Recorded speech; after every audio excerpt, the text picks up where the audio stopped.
Olá, queridos irmãos.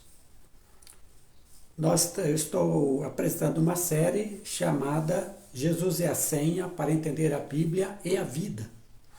Já fiz 2 vídeos. O primeiro eu tratei de que toda a revelação bíblica ela tem como alvo Jesus Cristo. E no segundo vídeo eu dei alguns exemplos de como a vida e o ensino de Jesus são a base para entendermos toda a Escritura. Então, se você não viu os outros 2 vídeos, veja, eles têm exatamente esse título, a série Jesus é a Senha para Entender a Bíblia e a Vida. Hoje é o 3º vídeo, no qual eu quero falar sobre a revelação progressiva de Deus. A Bíblia não é um livro que apareceu pronto.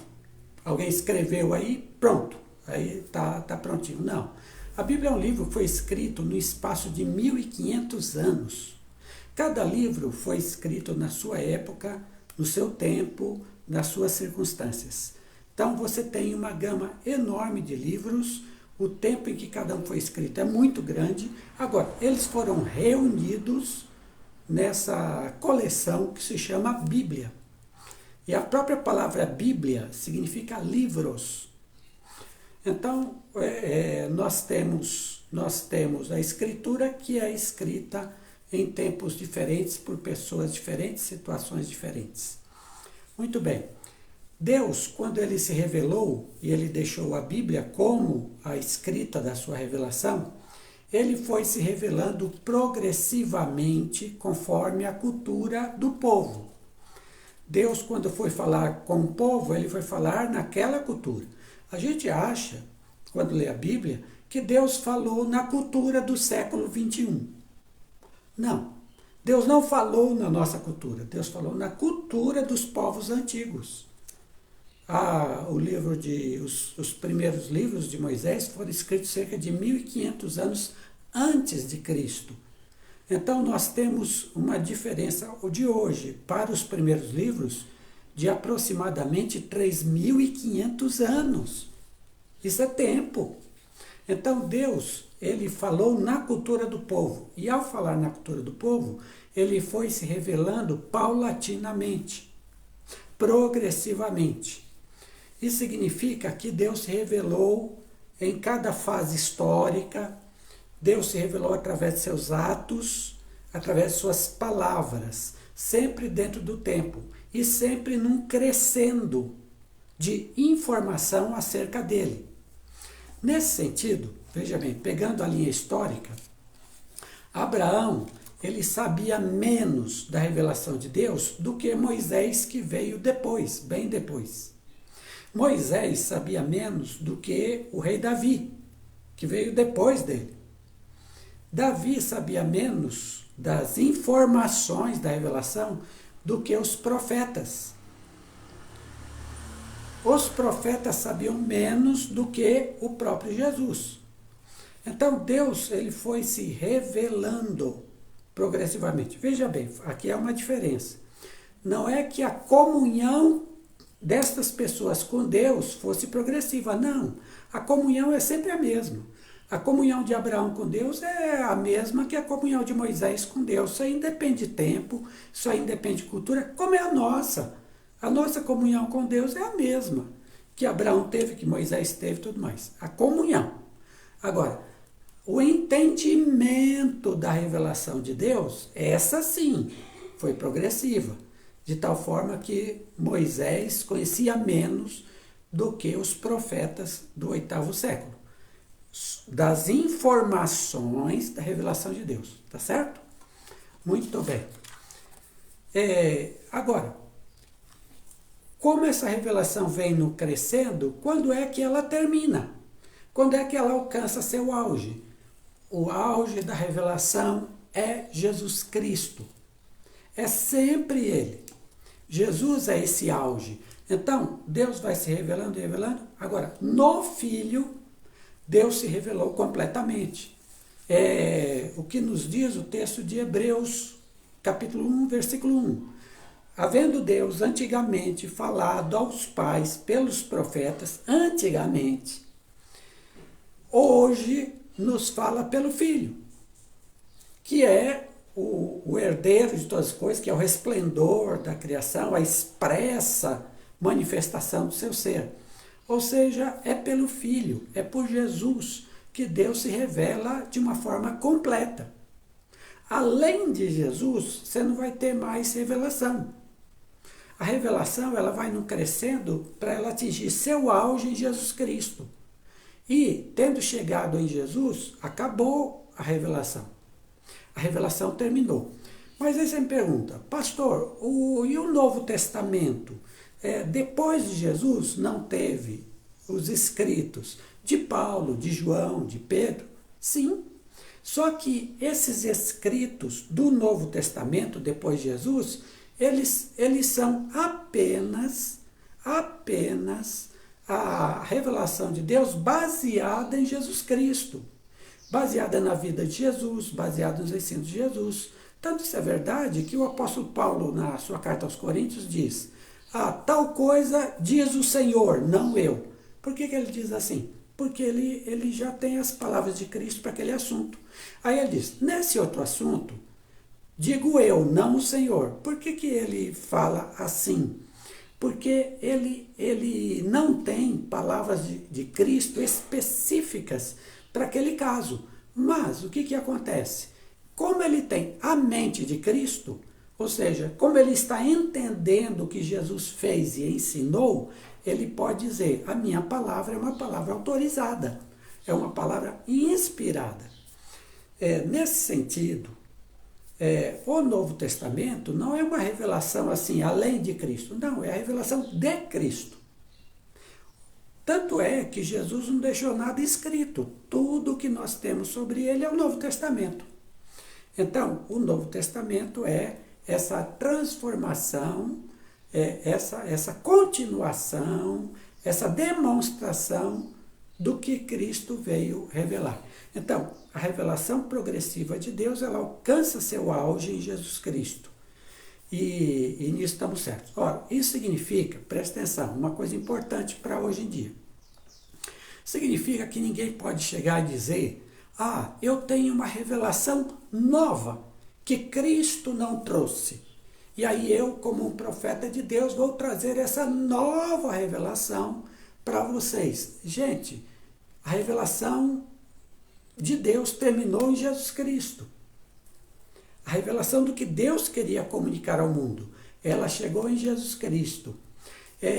As revelações de certos profetas, de pessoas, elas não são além de Cristo.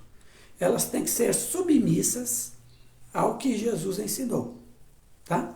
Tem que ser submissa. E a revelação em si, a revelação do que Deus queria falar ao mundo, terminou em Jesus Cristo. Você não tem mais revelações.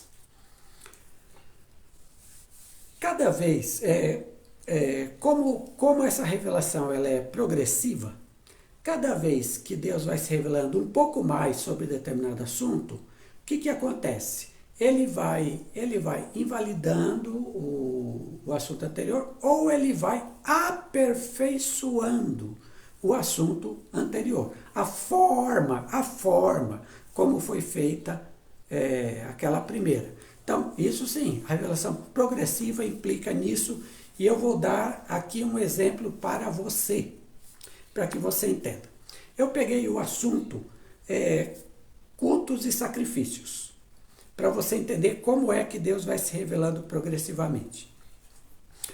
Quando Deus liberta o povo de Israel do cativeiro do Egito, Deus dá a Moisés certas ordens sobre como é que a pessoa deveria pedir perdão a Deus pelos seus pecados. E Deus estabelece ali, é Deus que estabelece ali, uma série de movimentos, uma série de ações que se chama sistema sacrificial, ou seja, serão colocados animais numa mesa e eles serão sacrificados para que o ser humano possa obter o perdão dos seus pecados diante de Deus, na presença de Deus. Por que Deus faz isso? Por dois motivos muito importantes. Primeiro, para que aquele ser humano de 3.500 anos atrás, ele tivesse a certeza, ele soubesse que ele foi perdoado por Deus. Então ele levou o seu sacrifício lá, ele está arrependido, ele então, através desse sacrifício, pede perdão, ele vê a morte do animal e isso dá uma certeza para ele. Segunda coisa, Deus está preparando o povo de Israel para que eles percebam que o perdão dos pecados tem que vir pela morte de algum ser. Só que Deus está preparando, através dessas mortes de animais, a morte do seu próprio Filho, Jesus Cristo, na cruz. Então Deus está preparando o povo para mostrar, olha, é a morte de Jesus quem vai perdoar pecados. Por isso que Deus deu esse sistema sacrificial através de Moisés no Antigo Testamento. Eu vou ler um trecho em que Deus fala isto, Levítico capítulo 1, versículos 4 e 5. O homem trará o seu animal, né, para a expiação, para o perdão dos pecados, e o texto diz, e porá a sua mão sobre a cabeça do holocausto. O holocausto era o animal que ia ser sacrificado, para que seja aceito a favor dele. Ou seja, Deus vai aceitar aquele homem e vai perdoar os seus pecados através daquele animal, para a sua expiação. Expiação é pagamento de pecados. Depois degolará o bezerro perante o Senhor, e os filhos de Arão serão o sangue. Você entendeu? O homem vinha, ele colocava as mãos sobre o animal, interiormente confessava seus pecados, o animal era morto no lugar do homem. Aí você diz, puxa, que coisa meio sangrenta. Sim, você tem que pensar que nós estamos em 3.500 anos antes do nosso tempo, né? E outra coisa, a gente diz, sangrento? Mas Deus está dizendo o seguinte, para perdão dos pecados deve haver a morte, porque o salário do pecado é a morte. Então, morria um animal. Muito melhor, em termos de Israel, do que Deus estava dizendo, do que acontecia nas religiões vizinhas a Israel, em que os sacrifícios eram seres humanos. Entende? Às vezes, bebês, crianças, eram sacrificadas a outros deuses. Deus nunca aceitou o sacrifício humano.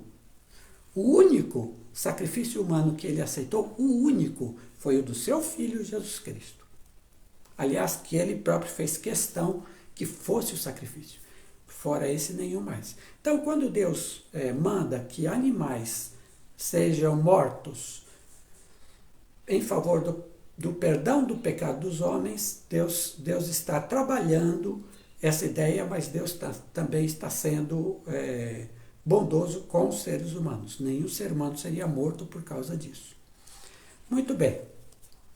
E esse sistema sacrificial, ele durou todo o tempo que Israel viveu até a época de Jesus. Até o ano 70 depois de Cristo, quando o templo foi destruído e Israel foi disperso. Mas até lá, inclusive no tempo de Jesus, esses sacrifícios eram feitos. Tá? Muito bem. Isso você está com Moisés. Moisés é mais ou menos 1500 a.C. Agora veja bem, nós vamos pular para Samuel. Cerca de 950 a.C. Você já deu um pulo de 1500 a 950 a.C. Samuel diz assim, 1 Samuel 15, 22. É Samuel quem diz, o profeta. Contudo, Samuel declarou, agrada-se mais a Yahvé com holocaustos e sacrifícios do que com a sincera obediência à sua palavra? De modo algum. A obediência é melhor do que o sacrifício, e a submissão do coração mais do que a gordura dos carneiros. Veja, Samuel, o profeta, já tem uma visão melhor e maior do que Moisés, que era o antecessor dele. Samuel era sacerdote também. Mas veja o que Samuel diz. Samuel está dizendo que a obediência a Deus é mais valiosa do que o sacrifício de animais. E que Deus tem mais prazer na obediência a Ele, a sua palavra, do que em você ficar sacrificando animais. Olha, é um sacerdote que está falando. Samuel. O que eu quero mostrar para você? Deus deu um mandamento. Olha, quando alguém quiser pedir perdão aos pecados, sacrifique um animal. Samuel está dizendo, tá tudo bem fazer isso aí. Sacrificar animal, tudo bem, mas Deus quer algo muito mais importante do que sacrificar animais. Ele quer obediência. Agora vamos para o salmista, Davi, ano 1000 a.C., quando os salmos foram escritos. Olha esses 2 salmos que eu vou ler para você. Primeiro, Salmo 46. Sacrifício e oferta não quiseste, os meus ouvidos abriste. Holocausto e expiação pelo pecado não reclamaste. O salmista está dizendo aqui que Deus não quer sacrifícios e ofertas. Esse sacrifício é o sacrifício de animais no templo, no tabernáculo. Deus não quer isso. Deus quer alguém que tenha uma vida temente a Ele. Você está entendendo como está evoluindo o pensamento? Antes, você pede perdão pelo sacrifício de animais. Agora, com Samuel e Davi, já se tem a ideia, não adianta só ficar levando animal. Você tem que ser obediente a Deus, você tem que temer a Deus. Veja esse outro, que é Salmo 51, versículos 16 e 17. Preste atenção. Não te deleitas em sacrifícios, nem te comprases em oferendas, pois se assim fosse, eu os ofereceria. O verdadeiro e aceitável sacrifício ao Eterno é o coração contrito. Um coração quebrantado e arrependido jamais será desprezado por Deus. Olha que coisa interessante. O rei Davi está dizendo que Deus não se agrada de sacrifícios. Presta atenção, sacrifícios foi algo que Deus mesmo mandou fazer lá com Moisés, lembra? Agora, o salmista Davi está dizendo, sacrifícios o Senhor não quer. O que o Senhor quer é um coração contrito, arrependido. Se a pessoa tiver um coração contrito e arrependido, mesmo que nunca leve um sacrifício no templo, é esse que o Senhor aceita. É essa pessoa que o Senhor aceita. Veja, eles estão dizendo que o sacrifício no templo não tem essa importância de perdoar pecados. O sacrifício no templo, ele é bom, mas para quem tem o coração arrependido, para quem o arrependimento já aconteceu no coração. E se o arrependimento, a contrição acontecer no coração, nem precisa levar sacrifício para que Deus perdoe, para que Deus aceite. É isso que o salmista está dizendo. Você está vendo como evoluiu o pensamento? Você está vendo como o pensamento agora mudou o conceito do que fora dado por Moisés? Você está percebendo isso? Vou adiante, agora vamos para os profetas do 8º século. Isaías é um deles. Isaías viveu aproximadamente 700 a.C. Então, nós estamos numa evolução. Moisés, 1500. Samuel, 950. Davi, 1000. Aliás, é ao contrário, né? Então, Samuel e Davi, mais ou menos no mesmo tempo, 1000, ano 1000. Então, corrigindo lá o que eu disse. Aí, ano 700, Isaías. Veja, o tempo está caminhando. E os conceitos também. Então, vamos lá. Isaías capítulo 1, a partir do versículo 11. Aí é Deus falando, presta atenção. Para que me oferecem tantos sacrifícios? Pergunta ao Senhor. Para mim, chega de holocaustos de carneiros e da gordura de novilhos gordos. Não tenho nenhum prazer no sangue de novilhos, de cordeiros e de bodes. Parem de trazer ofertas inúteis. O incenso de vocês é repugnante para mim. Luas novas, sábados e reuniões, não consigo suportar suas assembleias cheias de iniquidade. Suas festas da lua nova e suas festas fixas, eu as odeio. Tornaram-se um fardo para mim, não as suporto mais. Quando vocês estenderem as mãos em oração, esconderei de vocês os meus olhos. Mesmo que multipliquem as suas orações, não as escutarei. As suas mãos estão cheias de sangue. Lavem-se, limpem-se. Removam as suas obras más para longe da minha vista. Parem de fazer o mal. Aprendam a fazer o bem. Busquem a justiça. Acabem com a opressão. Lutem pelo direito do órfão, defendam a causa da viúva. Você está entendendo o que Isaías está dizendo? Isaías está dizendo que Deus falou que ele não aguenta mais aquele negócio de sangue, animal sendo morto, aquele sangue demais, o dia inteiro, sangue. Deus diz, eu não aguento mais esse negócio. Para com tudo. Aprendam a fazer o bem. O que eu quero de vocês é uma vida de justiça, é uma vida correta, é uma vida em que vocês lutem pelos desamparados, pelos pobres, pelos que passam fome, pelos órfãos e viúvas. Você está entendendo a evolução? Deus diz, não adianta nada esse sistema sacrificial se na sua vida você não faz o bem, se você pratica o mal, não adianta nada. Então, o que Deus está dizendo? O importante é o quê? Levar um animal e matar ele? Não. Deus está dizendo, não aguento mais isso. Deus está dizendo, o importante é a sua vida, é o seu coração, é como você vive. É por aí que eu te perdoo ou não. É por aí. É por aí que eu vejo se há arrependimento diante da minha presença ou não. Você está percebendo a evolução do pensamento? Aí vamos para o Novo Testamento. Quando chega no Novo Testamento, lembra, Jesus é o auge de toda a revelação. Jesus é a última revelação de Deus, a última e principal. O que é que a gente encontra? A gente encontra em João 29 a seguinte palavra de João Batista. Eis o Cordeiro de Deus que tira o pecado do mundo, apontando para Jesus. Quem é Jesus? O Cordeiro de Deus que tira o pecado do mundo.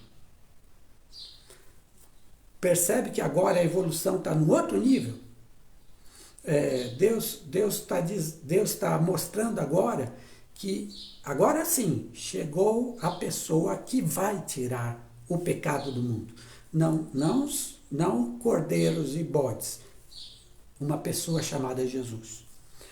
Aí Paulo diz em 1 Coríntios 5,7. Cristo, nosso Cordeiro Pascal, foi imolado. Cristo, nosso Cordeiro Pascal. Quem é o Cordeiro que morreu por nós, cujo sangue nos perdoa, cujo sangue nos salva? Jesus. O entendimento é que Jesus é o Cordeiro de Deus, é que, assim, todos aqueles animais que foram mortos eram apenas uma figura de Jesus Cristo, porque o sangue que limpa todos os pecados, inclusive do pessoal do Antigo Testamento, é o sangue de Jesus, não o sangue de animais. E aí vem Hebreus, o autor de Hebreus, capítulo 10, em que ele diz o seguinte: porque é impossível que o sangue dos touros e dos bodes tire pecados.